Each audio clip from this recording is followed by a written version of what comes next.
Herkese iyi akşamlar. Su diyeti 15. gün.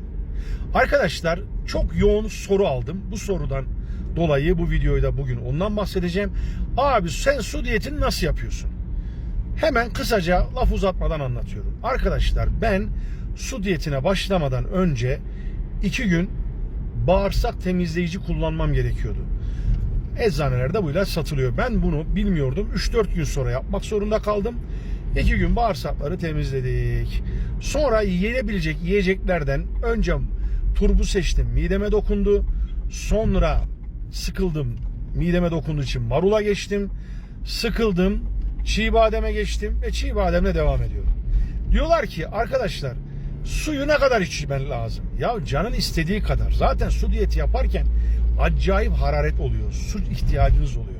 Suyumu da içiyorum. Acıktıkça çiğ badem yiyorum. Sınırsız. Bunun dışında sade soda günde bir tane içsem bana yetiyor. Bol bol şekersiz çay içiyorum. Sütsüz, şekersiz filtre kahve içiyorum. Bunun dışında başka hiçbir şey yapmıyorum arkadaşlar.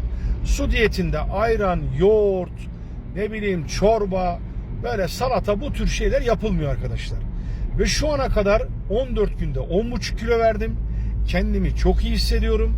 Daha da iyi olacağım.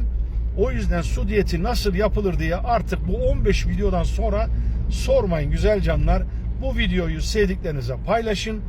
Hepinize sağlıklı, musmutlu, huzurlu bir ömür diliyorum. Hayırlı bir hafta sonu diliyorum. Kendinize çok cici bakın. Allah'a emanet olun. Görüşmek üzere. Eyvallah.